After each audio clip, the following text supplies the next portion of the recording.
come together, Democrats and Republicans, to get the job done. I urge my colleagues, let's work, get this done as soon as possible. And that, Mr. President, I would first ask unanimous consent that morning business be extended until 4 p.m. with all other provisions of the previous order remaining in effect. Without objection. And I see my distinguished colleague from Utah on the floor, and I'll yield the floor and look forward to listening to his comments. Well, Mr. President. The senator from Utah. I thank my good colleague, and I've enjoyed listening to his comments. Mr. President, one thing people admire about firefighters is that when others are running away from a burning building, they run toward it. Conversely, while most people prudently avoid cliffs, President Obama and the congressional Democrat leadership are racing to over the fiscal cliff, Thelma and Louise style. And here we go. Absent action by Congress and leadership by the President at the end of the year, almost every federal income tax payer in America will see an increase in their rates. Some will see a rate increase of 9%, while others will see a rate increase of 87%. Though not often discussed, and though the President likes to avoid discussing it, the impact of these rate hikes will have a uniquely damaging impact on small businesses and the jobs that they provide. Small businesses are the engine of jobs creation in our economy. And the rate hikes the President insists on will hit them hard, undermining economic growth and hampering innovation and job creation. Whether we go over the fiscal cliff or whether the President gets his way on raising taxes, tax rates that is, taxes will go up significantly on small businesses. The President would like us to think that raising these taxes is no big deal. It will just hit people who already have a lot of money and who can, quote, afford, unquote, to give a little more. As President Obama put it in using his own finances as an example, absent tax increases, quote, I'm able to keep hundreds of thousands of dollars in additional income that I don't need, unquote. With due respect, this is an amazingly naive understanding of tax rates and their impact on economic growth. It assumes that all of the people hit by these higher tax rates are wealthy wage earners, CEOs, and financiers. It completely neglects the impact on small business income that will be subject to these individual rate hikes. Here we are at Christmas time, and the Democrats want Santa to put coal in the socks of all the small business people. Even President Obama acknowledges that two-thirds of the new jobs in our economy are created by small businesses. And the vast majority of small businesses are organized as flow-through businesses, or what we call flow-through business entities, such as partnerships, S-corporations, limited liability companies, and sole proprietorships. In other words, these small businesses pay the individual income tax rates. Because the vast majority of small businesses are flow-through business entities, the income from these businesses flows through the business directly onto to the small business owner's individual tax returns. Therefore, any increase in individuals' tax rates means those small businesses get hit with a tax increase. This tax increase lands on those small business owners even if they do not take 1 penny out of their business profits. And they put it all back in to be able to hire more people or to get more inventory or whatever that helps their business along. Even if a small business reinvests all of its income to hire more workers, pay the workers they already have, or purchase equipment, they would still get hit with this looming tax hike. The President and those in his party who support these rate hikes owe it to the American people to explain why their proposal will not adversely impact small businesses and those that depend on them for their livelihoods. Because the data suggests that the impact will be severe, there's no question about that. Why can't we get the real facts here? First, according to the Congressional Budget Office, 80% of the revenue loss from extending the 2001 and 2003 tax relief provisions is found among those making less than $200,000 per year if single and $250,000 if married. the president's threshold.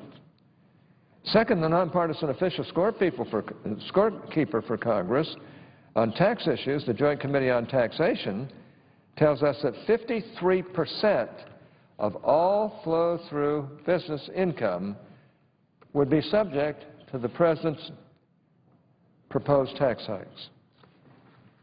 53%. This is our Joint Committee on Taxation, which is a nonpartisan committee. 53% of all flow-through business income is subject to tax hikes on the top two rates. Well, given the agreed-upon importance of small business to our economic recovery, it is a mystery to me why the President and his Democratic allies would pursue tax increases on these job creators. We simply cannot afford to raise taxes on over half of all this small business income. President Obama and congressional Democrats defend their plan by claiming that only 3% of small businesses would get hit with this tax increase. So we should not fear in raising taxes on them. However, they are misreading the Joint Committee on Taxation letter on this issue. That letter only talks about the percentage of taxpayers affected, not the percentage of businesses affected. For instance, if 10 people own one business, President Obama and congressional Democrats count that one business as 10 businesses when they make their statement about a small percentage of businesses affected. Obviously, that is not the right way to look at this. The truth is that they don't know what percentage of businesses they are proposing to raise taxes on, and what's worse, they don't really seem to care. The IRS publishes its statistics of income data on its website, providing the most recent available tax data, which is currently tax year 2010. According to that official IRS data, when looking at the entire United States, 21% of owners of S corporations and partnerships, including limited liability companies, make $200,000 or more. Since President Obama's proposed rate hikes occur on singles making $200,000 or more and married couples making $250,000 or more, the vast majority of this 21% would get hit with a tax increase. The only portion of this 21% of S corporation and partnership owners that would not be hit with a tax hike are those that are married and make between $200,000 and $250,000. According to a 2011 Ernst & Young study entitled "The Flow-Through Business Sector and Tax Reform," citing 2007 data from the U.S. Census Bureau, over 44 million workers employed by S corporations and partnerships, including limited liability companies, that is over 60% of the 69 million employees that work for flow-through businesses, are going to get hurt. So almost 21% of S corporation and partnership owners will be subject to the tax hikes on the top two rates. And over 64% of the workers in flow-through businesses are found in these types of businesses. And this is before we even consider the impact on owners of sole proprietorships, which employ the remaining 36% of employees in the flow-through sector. So when the federal government takes an additional 5% of the money that these small businesses earn, the effects are clear. Far from this being, as the President suggests, money business owners don't need, it will in fact lead to lost jobs, stagnant or reduced wages, and a decrease in investment. The President campaigned on raising the top rates, and he seems bent on doing so. But he owes it to the American families to come clean about the impact these hikes on the economy will have on the economy and on jobs. He should come clean and just admit that his desire for redistribution trumps all other considerations. The debate over the fiscal cliff has been quite discouraging for me. The President knows why it is that Republicans support full extension of current tax policy. And it is not because we are trying to defend the so-called rich. It is because we have a genuine and empirically grounded concern about the impact of marginal tax rates on small businesses, the jobs they create, and the men, women, and families that depend on them. I could care less about the truly rich. Instead of acknowledging that marginal rate hikes would have an outsized impact on small businesses, the President has decided instead to demagogue this issue, paint Republicans as out of touch, and put political points ahead of jobs. It is well past time for a grown-up conversation about tax policy. Our door remains open, and we look forward to having the President walk through it. Mr. President, I'd also like to take a few minutes to discuss a matter of great importance in the trade arena. Last week, the Senate approved legislation granting permanent normal trade relations to Russia and Moldova by a vote of 92-4. Such a strong vote would not have been possible without bipartisan cooperation from my Senate colleagues. I would once again like to express my appreciation to all the Republican members of the Finance Committee who worked with me and my staff in good faith to develop a strong enforcement package which addresses many of the concerns we all have with our bilateral trade relations with Russia. I also want to again express my appreciation for the hard-working cooperation of Senator Baucus, the chairman of the committee, of the Finance Committee. The process we undertook in the Finance Committee is emblematic of how the Finance Committee should work. It is my sincere hope that this will be a model for future legislation. Unfortunately, things don't always work so smoothly. In fact, I was quite disturbed to receive a letter earlier this week from Ambassador Kirk, our trade ambassador, informing me that the Obama administration tends to support approval of the proposed terms for Tajikistan's accession and the invitation for Tajikistan to become a member of the WTO at the upcoming WTO General Council meeting. Now, let me be clear. I support efforts to help advance the rule of law by bringing countries such as Tajikistan into the World Trade Organization. What disturbs me is that the administration had been negotiating the WTO accession package for over a year and failed to even mention it to anyone on the Senate Finance Committee. Even more troubling is the fact that the final WTO Working Party meeting took place on October 26, 2012, at which Tajikistan's proposed protocol of accession was completed. Yet no one in the Senate received any information about the accession until last week. Why the Obama administration waited 5 additional weeks after completing Tajikistan's WTO accession negotiations before notifying the committee is really a mystery to me. For an administration that touts its commitment to transparency and unprecedented consultations with Congress, their failure to consult with the Finance Committee and the Senate on the terms of Tajikistan's proposed accession protocol reveals that the administration's bold pronouncements about their excellent consultations are nothing more than empty rhetoric. Moreover, Section 122 of the Uruguay Round Agreements Act requires the administration to consult with the Senate Committee on Finance before any vote is taken by the WTO relating to the accession of a new member. While sending a letter to the committee a mere week before a vote is taken in the WTO and after the terms of the accession are already contemplated might technically comply with the letter of the law, it in no way complies with the spirit of law. Had Congress been notified of Tajikistan's pending invitation to join the WTO earlier, it might have been possible to include provisions granting Tajikistan permanent normal trade relations along with the Russia and Moldova bills. But that was not possible. In fact, the Obama administration's lack of transparency and failure to meaningfully consult with Congress rendered that impossible. As we continue to try to work with the Obama administration to develop policies and advance legislation which create economic growth and open new markets for U.S. workers and job creators, the administration must engage in meaningful consultations. Accordingly, I would expect that the way that the Tajikistan accession has been handled by the Obama administration will be an exception and not the norm regarding future consultations. To help ensure that is the case, I will soon be sending a letter to the Office of the U.S. Trade Representative with some detailed questions regarding their consultations with Congress and the private sector trade advisory committees.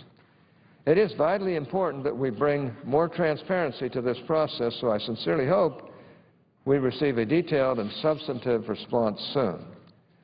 I also hope we can soon begin to have a meaningful discussion with the administration about their plans for renewing Trade Promotion Authority. As most of my colleagues know, Trade Promotion Authority is an important tool which helps us pry open foreign markets to U.S. exports. Every president since FDR has sought Trade Promotion Authority from Congress. Despite its critical importance, the administration keeps putting off any meaningful discussion of renewal. In fact, when Ambassador Kirk testified before the Finance Committee last March, I offered to sit down with him that day to start talking about TPA renewal. He declined my offer. Instead, he simply said that he would be happy to sit down and talk with me and members of the Finance Committee about TPA renewal, quote, at the appropriate time, unquote. Since that time, there has been no administration dialogue with me or with the Finance Committee about TPA, even though the Obama administration intends to include the Trans-Pacific Partnership negotiations, conclude those by October of next year, and is considering launching negotiations for a free trade agreement with the European Union as early as next month. Frankly, both of these initiatives are going to require TPA in order to be successful. While TPA should have been renewed long ago, we currently cannot wait any longer. If these trade initiatives are going to succeed, we cannot continue to keep putting them off. Mr. President, time for the administration to start meaningful consultations with Congress on TPA renewal is now. And I'd like to see more cooperation. In this Congress, we've seen the Korean Free Trade Agreement, we've seen the Colombian Free Trade Agreement, and we've seen the Panamanian Free Trade Agreement. We've seen the PNTR with Russia, permanent normal trade relations with Russia. Those wouldn't have happened if we hadn't been pushing on the Finance Committee to get them done. In my opinion, the administration have been slow-walking all of those. Now, those mean balance of trade positives for our companies here in America, and I hate to see us playing around in deleterious ways with these type of agreements. And so I've suggested some other agreements here that need to be entered into. We need to get real on international trade. We need to be able to compete with anybody in this world, and we are able to if we're given the chance. Mr. President, I yield the floor.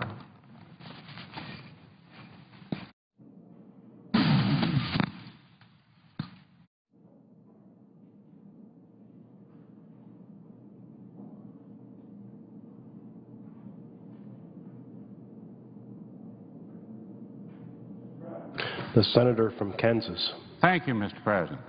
Mr. President, I've come to the floor to discuss legislation we could actually pass. I'm not talking about the fiscal cliff or sequester, anything quite so heavy, but nevertheless very important. It's got bipartisan support. It's already been passed out of the Senate Agriculture Committee, passed out of the House of Representatives by over 300 votes. But it has yet to be brought to the Senate floor for debate, and that debate could be over with in a half an hour. The Majority Leader talks about bipartisan support for legislation and hurdles to bringing bipartisan legislation to the floor. Obviously, we have them. But I want to remind the Senate that this bill has already passed the House, as I have said, with broad bipartisan support, and again with over 300 votes. That doesn't happen often in the House of Representatives these days. And it passed out of the Senate Ag Committee with bipartisan support. Didn't even have to have a hearing. But yet the Majority Leader has not allowed this bill to come to the floor for a vote. I would urge him to do that. I'm talking about H.R. 872. What is that? Well, that's the Reducing Regulatory Burdens Act of 2011. How could anybody be opposed to that? And it has been pending before the Senate for 17 months. 17 months. That's long enough. That's certainly long overdue. This bill was placed on the Senate calendar on June 21 in 2011. We need to pass this bill. We need to debate it very quickly and pass this bill. It's a short bill, but it is very critical to address a court decision that endangers the public health and places additional paperwork burdens on states that are facing very, very difficult budget times. Now, let me be clear. I'm not saying this is a pesticide bill, pesticide safety bill. Pesticides that are used to protect our crops and to protect our public safety. I'm not saying, nobody ever will say that pesticides should not be regulated. I just don't think it really needs to be done twice. H.R. 872 does not alter pesticide regulation. Pesticide applications are subject to the terms that are printed on a product label as approved by the Environmental Protection Agency. It is against the law to apply pesticides in a manner that does not comply with the EPA's approval. Last December, 25 of our colleagues wrote to our majority leader and our Republican leader requesting an open debate on H.R. 72, a bipartisan bill, and I would like to submit a copy of this letter in the record at this time. Without objection. Despite bipartisan requests for consideration, the bill failed to be considered before regulatory requirements went into effect last year. Now, we're already seeing costs to states, to communities, and to businesses that total up millions of dollars. Regulations now in effect are duplicative, hard word to say, Senate word, 35-cent word. That means we don't need it. We already have a bill in place. We already have regulation in place. And these regulations require businesses to undertake what amounts to a paperwork exercise. These requirements can slow responses to real public health crises such as West Nile virus. The Centers for Disease Control and Prevention reports over 5,000 cases of West Nile virus this year and, sadly, over 230 deaths. That's not right. Pesticide applications are currently and should be continued regulated under something called FIFRA, that's the Federal Insecticide, Fungicide, and Rodenticide Act. And this bill does what all of our constituents are telling us to do, and that is to protect human health and eliminate duplicative, unnecessary regulatory actions. The additional paperwork and permitting process that states and pesticide applicators must undertake provides no additional environmental protection. Let me repeat that. No additional environmental protection. Zip, zero. It's just additional environmental review. The EPA estimates that approximately 365,000 pesticide applicators will need permits to cover about 5.6 million applications per year.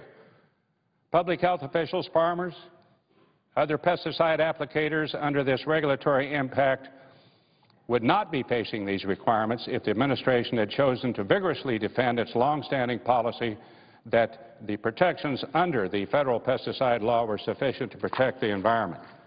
Again, estimates suggest this duplicative regulation will require 365,000 individuals, a requirement that will cost $50 million and require 1 million hours per year to implement, just to fill out the paperwork. Bottom line, it will not add any environmental protection. This layer of red tape will place a huge financial burden on the shoulders of cities, of counties, farm families all across the country, as well as state governments responsible for enforcement, while at the same time facing dire budget situations. And beyond agency enforcement, they will also now be exposed to the threat of litigation under the Clean Waters Citizens Suit provisions. I think you got the real key as to where this bill was headed. Some of you might say that there are special exemptions for public health emergencies, but environmental groups are challenging emergency actions taken this summer to address the mosquito-borne illnesses such as eastern equine encephalitis. Not something to take an action against if you're faced with one of that or one of these kinds of threats. Yet, we just haven't been able to move H.R. 872 to come up for a vote despite clear bipartisan support. Seems to me Congress must act in this regulatory duplication and clarify to states that they do not need to undertake this additional burden when they are trying to prioritize staffing and resources. So I ask my colleagues to join me in supporting this bill to protect human health and to put an end to this very costly regulation with regard to the bill. Again, it's 872, passed the House by over 300 votes, bipartisan support in the Ag Committee, didn't even have to have a hearing. Let's move this bill. It's something we can do. Makes sense. Thank you, Mr. President. I yield back my time. I see my dear friend from Iowa about to take the floor, so I will not ask for a quorum call.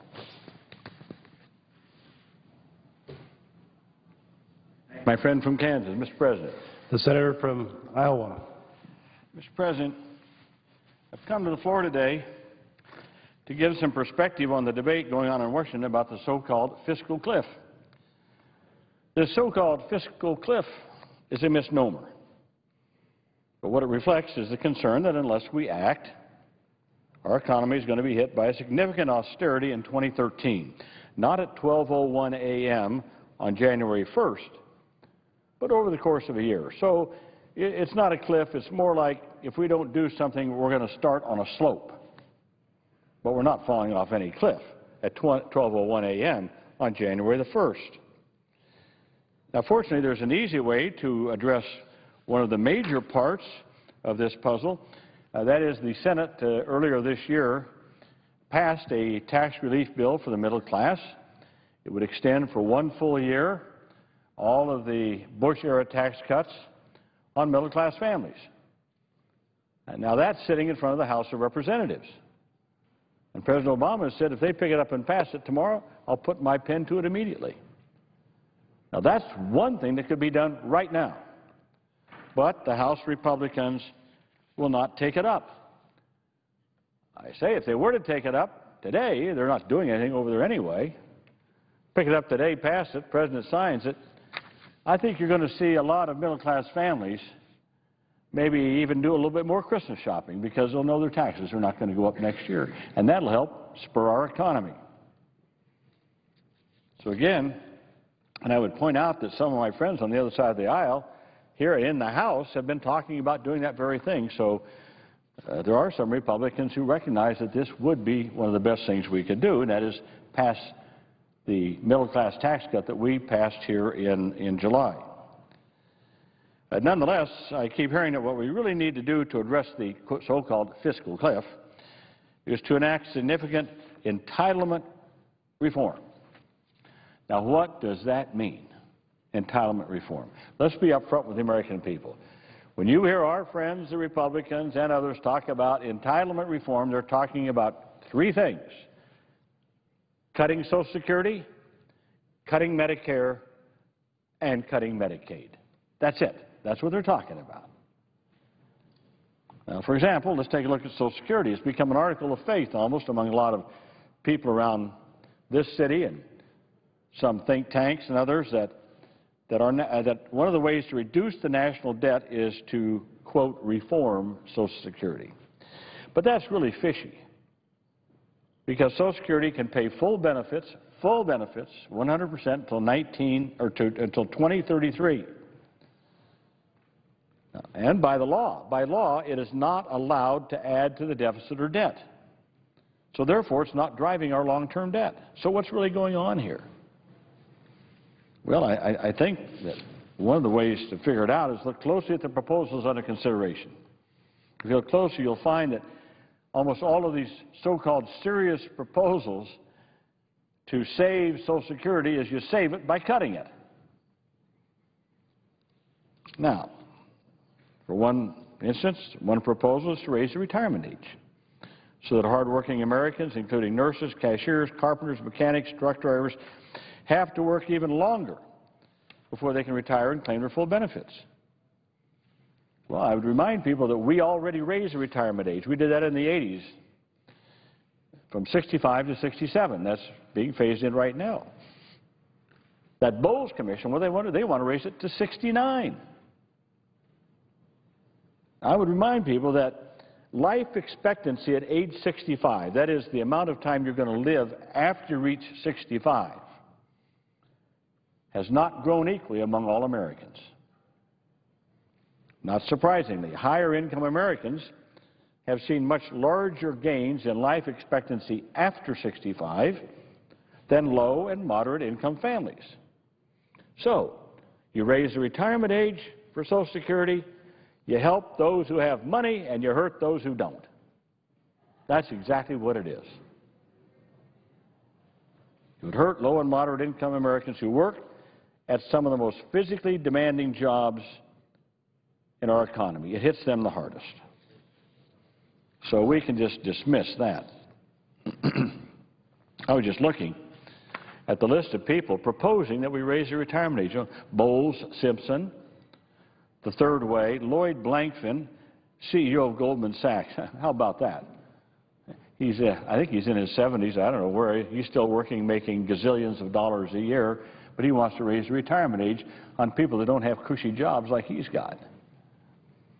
Senator Coburn's budget, American Enterprise Institute, Heritage Foundation, Cato Institute, the Republican Study Committee. Oh, yes, the Ryan budget, by the way, and we know what the voters of America thought about the Ryan budget.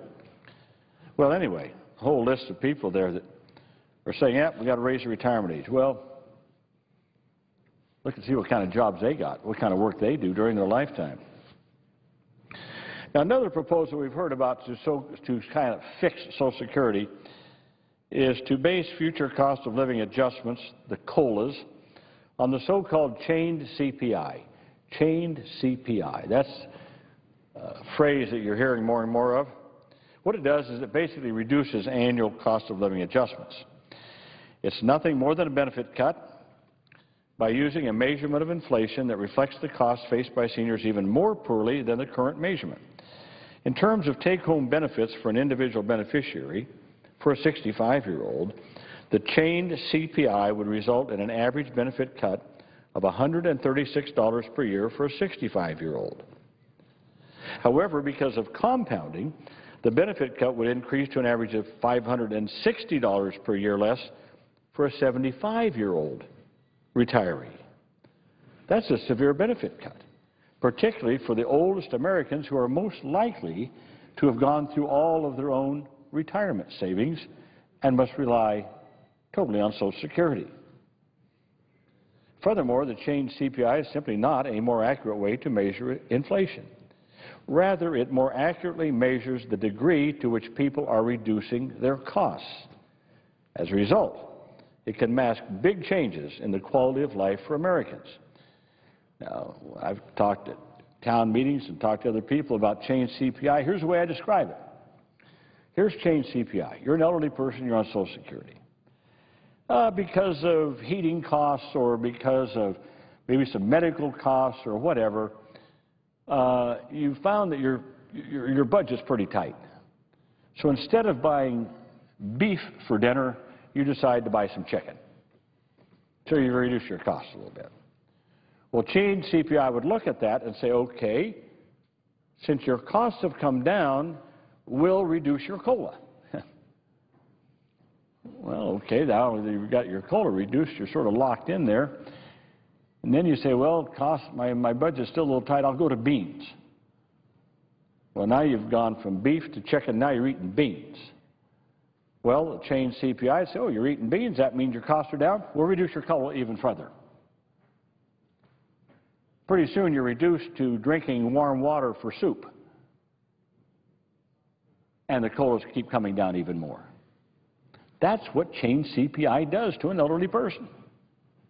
Don't be fooled by it. Don't be fooled by a fancy chained CPI. It's just, I say that chained CPI is like you're on a boat and you've got to swim to shore and someone puts a big log chain around your ankle and says, now swim. You're going to drag you to the bottom. Chained CPI chains you, drags you down. Mr. President, there are long-term challenges confronting the Social Security system. We all know that. The baby boomers are retiring. We have fewer workers paying into the system. We know this is coming. We've seen it coming for decades. That's why we created the trust fund in the first place.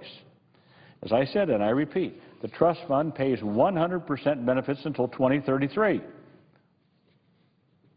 21 years from now. Okay? What happens in 2033? A lot of people say, oh, the Social Security system is going to go belly up. No, it doesn't. What happens, unless changes are made, in 2033, the Social Security Trust Fund will pay out 75% of anticipated benefits. Well now, what happens if we reduce unemployment, I ask? What if we reduce unemployment from its present 7.7% down to 4%? Well, guess what? That 2033 now goes up to 2040, 2050, and beyond. Because you have more people paying into the system because they're working. So one of the best ways to fix Social Security is let's get jobs back for people in this country. And that's why a lot of us who are committed to strengthening, honestly strengthening Social Security, are saying no. Don't put Social Security in there as any part of a grand bargain. Should have no part of it whatsoever. And there are approaches that can strengthen Social Security. I happen to be privileged to chair the Health, Education, Labor, and Pensions Committee. And we've had hearings on this. And quite frankly, one of the ways is legislation that I introduced earlier this year that would provide seniors with greater economic security. My proposal does it in three ways. First, we actually raise the amount of Social Security that people get by $65 a month. You might say, how can that save it? I thought we're supposed to cut benefits, not increase them. I say, no, there's a way. Increase it by $65 a month. Well, you might say to an upper income person, $65 a month is not much, but to someone who has paid in like the minimum amount into Social Security, they've had low wage jobs, minimum wage type jobs most of their life, $65 a month over a year can be quite a bit. Secondly, my proposal ensures that COLAs better really reflect a cost of living for seniors than what we presently do right now, and we certainly don't do chained CPI. Now, how do we do this? Thirdly, by applying the payroll tax to every dollar of eligible earnings by removing the so-called wage cap. Now, we don't do it over 1 year. I said we do it over 10 years. Just phase it in over 10 years. For the life of me, I've never been able to understand, why is it fair? Why is it equitable? Say for someone who's making $50,000 a year to pay their payroll taxes on every dollar they earn. But for someone who's making $500,000 a year, they only pay payroll taxes on the first 20 cents of every dollar they earn. The rest of the 80 cents they pay no payroll taxes on. So we've talked about this for a long time. We've never done it. It's time to remove the wage cap. That allows us to pay $65 or more per month per person, and according to the trustees of the Social Security Trust Fund, the 100% benefit that would expire in 2033 and go to 75% would be extended to 2050. Just by those. We extend the life to 2050, $65 more a month per person, and we make it fair for everyone by making sure everyone pays into the trust fund on every dollar they earn. Now, these are the kind of changes that we should consider as part of any effort to reform Social Security. But regrettably, I don't hear those who want to put Social Security on the table as part of a debt reduction package calling for these types of reforms. They want to just cut benefits. That's all. So, Mr. President, as we work to resolve the fiscal cliff and our long-term deficits, our core principle should be that we need a resolution that is good for the middle class. And that starts with strengthening and protecting programs like Social Security. It also means we should take this opportunity to continue to support hardworking families, creating jobs, particularly through programs like infrastructure investment. We should also continue to provide help to working Americans by giving them more money in their pocket to spend and drive the economy forward, like the middle class tax cut that I just talked about at the beginning here. However, we must not continue the payroll tax cut of the last 2 years because of the threat that it poses to the integrity of Social Security. Remember, 2 years ago was a response to help middle-class families through tough times. We reduced the amount that they pay into Social Security from 6.4% to 4.4%, 2%. And to make up for that, we put money from the general fund into Social Security Trust Fund. First time we've ever done that. I said it was wrong then, and I still say it's wrong. Well, then we extended it for 1 year till the end of this year. And I thought that would be the end of it. Now I'm hearing some voices saying, well, we ought to extend this payroll tax cut. Two of the critical strengths of Social Security is that it is universal and it's self-funded. No dollar paid in benefits comes from any source other than the payroll tax. As such, Social Security does not add one dime to our deficit. Again, that fact alone is a strong argument for those of us defending Social Security from misguided attempts to cut the system in the name of deficit reduction. Now, we have often said, I've often argued, Social Security doesn't add one dime to the deficit. Never has. However, if we're taking money out of the general fund, which we know is borrowed money, and we're putting that into the trust fund, then the trust fund is now taking money that is borrowed. No longer can we say that every dime paid out of that is from the payroll tax. It's coming from the general fund. Now, I think we made a mistake in doing that 2 years ago and extending it. Now is the time to end it. It must not be extended. And I, for one, will do whatever I can as a United States Senator to stop the extension of the payroll tax cut in order to help solve the deficit and in order to help middle-class families. So how could we help middle-class families? It's very easy. First of all, pass the tax cut extension that we have sitting before the House. Secondly, rather than cutting payroll taxes by 2%, we should have what I call the Make Work Pay tax credit that we did under the American Recovery and Reinvestment Act. That credit provided working Americans with $400 per person, $800 per couple, both in 2009 and in 2010, and we can adjust that. We could adjust that credit doubled to $1,600 per couple to replace the payroll tax cut. So I'm saying is, as you put the 2% back up, where everyone pays back in at 6.4%, what we do on the other side is we provide for a Make Work Pay tax credit that goes to people who are working, because obviously you don't get the 2% payroll tax cut if you're not working. And the Make Work Pay tax credit would also go to those who are working and make it exactly the same amount of money as you had on the Social Security payroll tax cut. And this would have a greater bang for the buck because it would better target working Americans of modest means who tend to spend more of what they get back. And let me just basically say what I mean by that. See, under the Social Security payroll tax cut, the 2% cut, the maximum amount of money you would get would be at the highest level you pay into Social Security, which is $110,000 on your payroll of $110,000. So you get $2,200 back. That's for someone making at least $110,000 a year. If you're making $20,000 a year, you'd only get $400 back. So the higher your income, the more you get back. The lower your income, the less. Just topsy-turvy.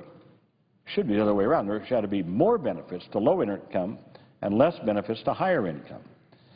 Well, with this tax credit, you do. You get more that goes to people that are making $40,000, $50,000, $60,000, $70,000, $80,000 a year than you do to higher income people. So that's why the Make Work Pay tax credit is much better than extending the Social Security payroll tax. So, Mr. President, we're at a turning point in our economy. We can either move forward with an agenda that will strengthen the middle class, or we can be dragged backward by misguided policies that consign us to additional decades of unequal growth and stagnant wages for hard-working families. I stand ready to work with any of my Senate colleagues to reduce the deficit and reduce the debt, but not at the expense of hard-working middle-class families who make this country the great country that it is.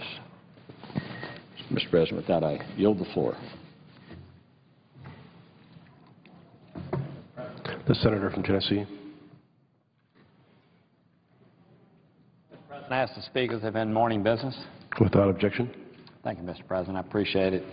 I'm here to introduce a bill that would address entitlement reforms and the debt ceiling called the Dollar for Dollar Act. I continue to hope that Speaker Boehner and President Obama will negotiate a deal north of $4 trillion before year end. But I think we should also prepare now for the possibility that they will not, especially based on recent conversations. Next opportunity we have to make the structural, transformative reforms to Social Security, Medicare, and Medicaid that will save these programs and put our country on a path to fiscal solvency will be during the debt ceiling vote, which will be coming up right after the first of the year as soon as we get back. I'm introducing dollar-for-dollar legislation that will raise the debt ceiling by roughly $1 trillion in exchange for roughly $1 trillion in reforms to Social Security, Medicare, and Medicaid. This puts into legislative language many of the concepts laid out in bipartisan Simpson-Bowles and Domenici-Rivlin proposals. This bill meets our obligations to older and younger Americans. Young Americans expect us to solve our fiscal issues so they aren't saddled with debt and robbed of their opportunity for the American dream. And seniors expect us to honor the commitments that we have made to them. If we act now, we will be addressing the debt ceiling more than 3 months before we reach it. Let me walk through those changes that are well known to policymakers in Congress and the administration, and I'll begin with Medicare. Medicare's trust fund has $27 trillion in unfunded liabilities and is expected to be insolvent by the year 2024. According to an Urban Institute study, an average income married family will contribute about $119,000 in payroll taxes to Medicare in today's dollars over their lifetime and consume about $357,000 in today's dollars in Medicare benefits. Obviously, this is unsustainable. Everybody in this room knows this. The pages in front of me know that. Medicare needs to be structured in a way to provide care for current and future beneficiaries in a fiscally responsible manner. This bill would structurally transform Medicare, keeping fee-for-service Medicare in place forever, while having it compete side by side with a reformed Medicare Advantage program called Medicare Total Health.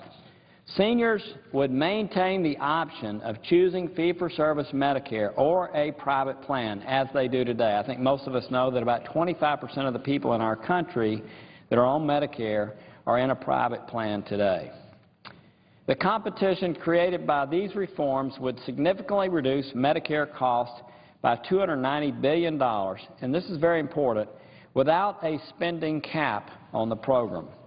This proposal is similar to one backed by former Bill Clinton Budget Director Alice Rivlin. In addition, this bill would update cost-sharing requirements to reflect a 21st century health care practices like capping out-of-pocket expenditures for beneficiaries and unifying deductibles and coinsurance structures. This bill also would improve solvency by requiring higher-income beneficiaries to pay more for their premiums. Finally, it would raise the eligibility age incrementally from 65 to 67 by the year 2027. Moving to Medicaid, the bill would provide increased flexibility for states to achieve Medicaid savings by establishing a waiver process for the states to better manage their Medicaid programs. It also would eliminate a massive bed tax gimmick used to bilk federal taxpayers out of $50 billion over a 10-year period. Next, let me walk through Social Security changes. Although some have suggested we should ignore the impending crisis in Social Security funding, we should address it now because it is already beginning to cause the federal government to spend more than it takes in, and the Social Security Trust Fund is projected to be exhausted in the year 2033. It also will be much more painful to make these adjustments to achieve solvency in Social Security if we procrastinate. In order to return the program to long-term solvency, the bill would enhance the progressivity of benefit calculations. In addition, it would adopt chained CPI in measuring inflation to calculate the annual cost of living adjustments. Chained CPI is the Bureau of Labor Statistics' most modern and most accurate measure of inflation. By the way, the bill would apply chained CPI government-wide, which would also affect revenues. And that would affect revenues in a positive way as it relates to our budget deficits. It would slowly raise the retirement age to better reflect longevity increases. And finally, the bill would strengthen the disability insurance program by moving beneficiaries into Social Security insurance at an earlier age. This part of Social Security will go bankrupt by the year 2017 if we do nothing. In conclusion, I'm offering a bill that would implement structural entitlement reforms, and in exchange, it would raise the debt ceiling dollar for dollar. Dealing with this now would avoid facing a crisis next year when we hit that debt ceiling in February or March, which would rattle financial markets and generate tremendous uncertainty in our country and around the world. We need to get our fiscal problems behind us so that businesses, investors, and all American people can have confidence about the future. If we do that, the economy will truly take off. So, Mr. President, if I could, if one of the pages could take this to the desk. I'm introducing this. I do hope that Senator Reid will put in place a process through regular order for bills of this nature to be introduced and go through the appropriate committees. I do hope when we deal with the debt ceiling in this coming year, and we do so on a dollar-for-dollar basis, just like has been recently established this last year, the precedent has been set that during this fiscal dilemma that we're dealing with, when we raise the debt ceiling, we actually lower spending by a dollar. Up until this point, almost all the things that we've talked about have been through discretionary spending. Thus far, we really haven't addressed entitlement reforms. And again, let me reiterate that I hope the President and Speaker Boehner come to some accommodation over the next couple of weeks that actually deals with a bill maybe $4 trillion in size that would actually put this in the rearview mirror. But as the conversations continue and not much substance is coming forward, that is looking doubtful. And so what I hope we will do is, as we end this year and move into next year, we'll begin to put in place an open process where, as we move towards the debt ceiling and use the same precedent that we've already used right this last year, when we raise the debt ceiling by a dollar, we'll reduce spending by a dollar. We've all said that we need revenues and we need entitlement reform. Madam President, what I've done today is to lay out a way, and I know other senators will have ideas, and I hope they will bring them to the floor, but I've laid out a way for us to raise the debt ceiling by around $1 trillion, and in return have entitlement reform on a dollar-for-dollar basis, saving and reforming these programs so that seniors in the future certainly will have the opportunity to continue these programs that they depend upon so much, and the young people that are coming behind us will have the certainty that we as mature adults, I hope, have dealt with these issues in an appropriate way. So, Madam President, I thank you, and I yield the floor.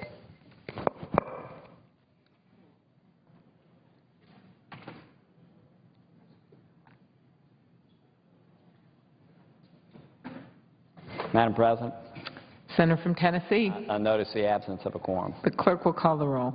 Mr. Akaka.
We heard Senator Corker talking about the debt ceiling and changes to entitlement programs like Social Security. Negotiations continue between the White House and Congress to avoid $500 billion in scheduled year-end tax increases and mandatory spending cuts. If we turn the clock back from the most recent national disaster, that is this terrible Hurricane Sandy that impacted New York and New Jersey and other parts, we had last summer another significant disaster, the worst wildfires to hit the state of Oregon since the 1800s, and worst wildfires in over a century. These wildfires devastated land and livestock. Yet our communities have been left stranded without the protections they normally have because of the inaction of the U.S. House and the U.S. Senate. The Long Draw fire in Malheur County burned 557,000 acres. Let's translate that. That's 900 square miles of land burned this summer. The Miller Homestead fire burned 160,000 acres, or 250 square miles. The majority leaders recognize. Could I ask my friend to yield for unanimous consent request, and he would have the floor as soon as I finish? Absolutely. Sorry to do that. Without objection, so ordered. Madam President, I ask unanimous consent that when the Senate receives the papers with respect to H.R. 4310, the Senate's passage of H.R. 4310 as amended be vitiated. Without objections. And further, I ask unanimous consent that the adoption of the Senate amendment be vitiated and that the amendment, the text of S. 3425 as amended by the Senate be modified with the changes that are at the desk, that no other amendments be in order and the Senate proceed to vote in relation to the amendment as modified, that if the substitute amendment as modified is agreed to, H.R. 4310 as amended be read a third time and passed. Finally, that the previous request with respect to the Senate's request for conference, including the appointment of conferees, be agreed to, with all above occurring with no intervening action or debate. Without objection, so ordered. Mr. President, I ask unanimous consent that we be in a period of morning business until 5 p.m. today. Without objection, so ordered. Yeah, Mr. President, of course, senators, I'm sorry, I should have done that myself. Senators be allowed to speak for up to 10 minutes each. Without objection, I so ordered. express my appreciation to my friend, the Senator from Oregon. Senator from Oregon. Thank you, Madam President. We have had many folks coming to the floor to discuss the terrible consequences of natural disasters. And it's not long ago that I was on this floor before Hurricane Sandy calling for urgent, immediate action. But the challenge is that these emergency programs designed to respond to the ranchers and farmers who have lost so much land, so much forage in Oregon, is that those measures are in the Farm Bill. Now, never before has the Farm Bill been unfinished, unaddressed, while Congress took their month-long break in August.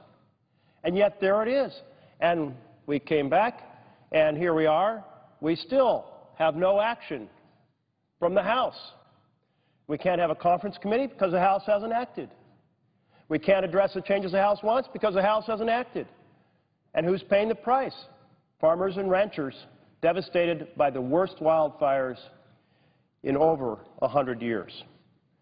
Now, let me be clear. I would prefer that we pass the Farm Bill. But we haven't. And we can't control what the other chamber is doing. And if we don't get these key disaster relief programs, ranchers and farmers who have lost livestock or grazing land in these wildfires are left with few options. That's wrong. A rancher in southeastern Oregon who has already been devastated by the wildfire shouldn't pay the price because the U.S. House of Representatives won't bring the Farm Bill to the floor. There are other farmers across the country who have been hit hard by drought. And they, too, are held hostage. They need disaster assistance. Well, very soon we are going to be talking about a very substantial disaster bill, and it's appropriate that we will be doing so. And I will be supporting it because the devastation that has been wrought in states like New Jersey and New York is exceptional. And we as a nation need to hold hands with the citizens of these states. We need to help them restore their lives and rebuild.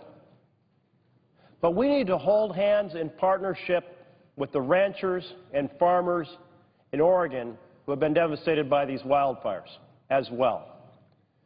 And so if the House has not acted on the Farm Bill, when we come to this floor to address relief for those impacted by the Hurricane Sandy, then I'm going to ask all my colleagues to work with me in the same partnership in which we supported folks in the South after Katrina, the same partnership we will have in supporting the folks in the Northeast due to the consequences of Hurricane Sandy, to support the ranchers and farmers of Oregon who have been so devastated by these worst ever fires. Thank you, Madam President, and I yield the floor.